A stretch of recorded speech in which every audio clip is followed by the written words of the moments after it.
Last week, we were talking about how to react to the Dak Prescott injury, right? That was kind of the big headline. And unfortunately, we have to once again talk about how do we react to a QB1 going down. This time is Trey Lance in San Francisco, broken ankle. It looks like he's going to be gone for the season. Now, I know a lot of people are running to pick up Jimmy Garoppolo. I know Jimmy Garoppolo got $350,000 extra in contract incentives because of his performance. But I got to ask you, the same way we did last week with the skill positions for the Cowboys, what does it mean, in your opinion, for the skill positions of the San Francisco 49ers going from Trey Lance to Jimmy GQ?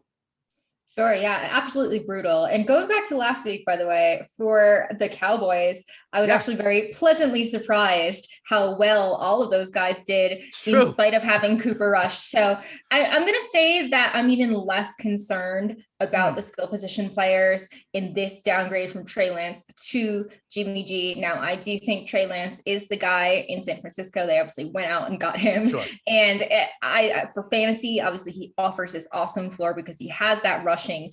But for the other guys on the team, I mean, it could be even, or maybe even a slight upgrade. Like Deebo Samuel remains that wide receiver one, especially if Elijah Mitchell is out. He's getting those rushing yards. I mean, he's just an absolute monster. Brandon Ayuk, I think he's a guy that could definitely actually benefit from the situation. He had a good rapport with Jimmy G when Kyle Shanahan let him do stuff.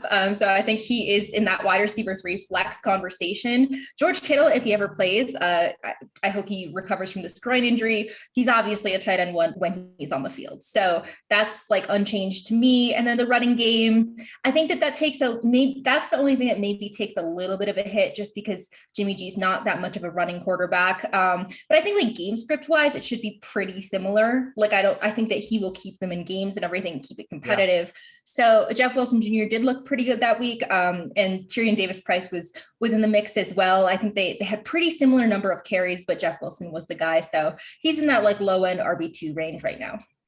Yeah, I mean, listen, I hope George Kittle plays. I have him now on my bench in a number of leagues, but I did start in his place, someone that you will be mentioning a little bit later, I think, when we go to the waiver wire. I got to follow up on one specific 49er, though, Samantha, and that's Deebo Samuel.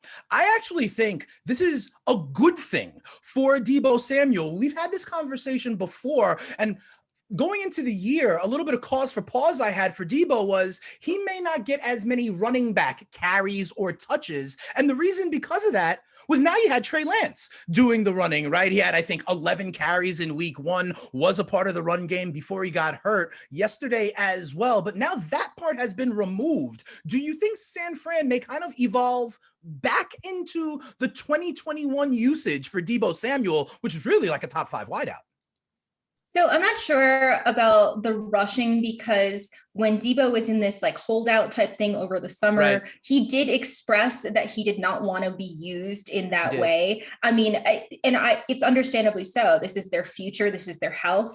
And guys that are in a running situation are just going to be more exposed to injuries. So I get why he would say that. So I don't think it's going to be like a 50% increase or anything like that. But to your point, like he may get more goal line carries or something like that, because that would have been Trey Lance. So I think on net, like it's either neutral or slightly positive for pretty much everyone there.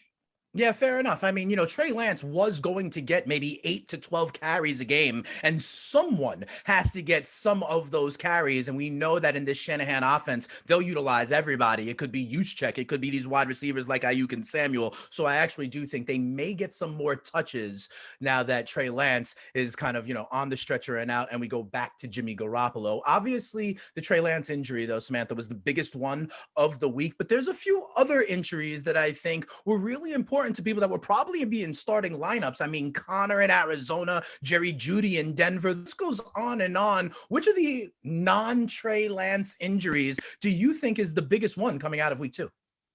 Sure. I mean, none of these guys that you mentioned, so Connor, Jeudy, Harris, or Schultz, there has not been indication that those will be long-term quite yet. I think everyone is pretty much on that day-to-day type thing. Harris looked bad, so I think that we kind of just need to wait and see on him because otherwise, like, there's not really a good backup for him. Ramondre Stevenson is the only other person that got running back carries.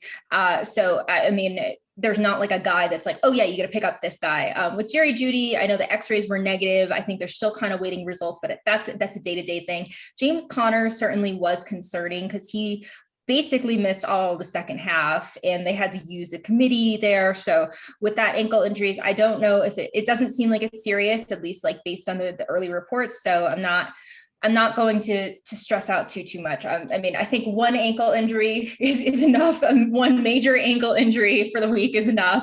But hopefully these are all like relatively minor and they're able to come back from them. Yeah, fair enough. The Damian Harris one is really interesting to me, Samantha. And here's why. You're right. He got banged up at the very end of the game, so we couldn't see if he would have returned to the field or whatever the case may be. Reports are that he was walking around and okay after the game. But to me, that's the important one because in a lot of these situations, Samantha, we're like picking someone up off the practice squad or someone who is on the bench, right? But with Ramondre Stevenson, this was like a legitimate timeshare to begin with, right? And so if Harris wasn't there, that could mean that Stevenson sees really the bulk of touches. You know, he is rostered in around 80 to 82% of leagues, but for 1 out of 5 of you listening to the Fantasy Flex right now, you may want to keep an eye on that Damian Harris injury because Stevenson, I believe, could actually be a legitimate RB2 if there were no Damian Harris. And honestly, Samantha, the Jerry Jeudy one, I don't know if I'm believing in any parts of this Denver offense anyway, the way it has looked at it, the way you roll your eyes, right? I agree. Like KJ Hamler step up, who cares? Albio KJ Hamler is also who banged cares? Up. Yeah. I mean, but the thing is, this Broncos offense in itself, I don't know how many shares I want of any of them. It's absolutely awful. I want to blame Nathaniel Hackett, obviously. Sure. Like a lot of things are his fault. Like the first game, there was so much going on, right? Like there were bad coaching decisions, but then there were 8 million penalties. And I was thinking, you know, I'm throwing this game out. Like it's not a useful data point for me quite yet, because, you know, it took how many quarters for Russell Wilson to even throw to a wide receiver in that game. So it was just like a weird game. But now I'm thinking like maybe this is the identity of the Broncos right now. Like they're not going to be that 0 to hero team. So I am really concerned. KJ Hamler's also banged up along with Jerry Jeudy, Alberto looking like, oh no. So I don't know. I think like the only one that I feel good about right now is like Cortland Sutton and I guess Javonte Williams.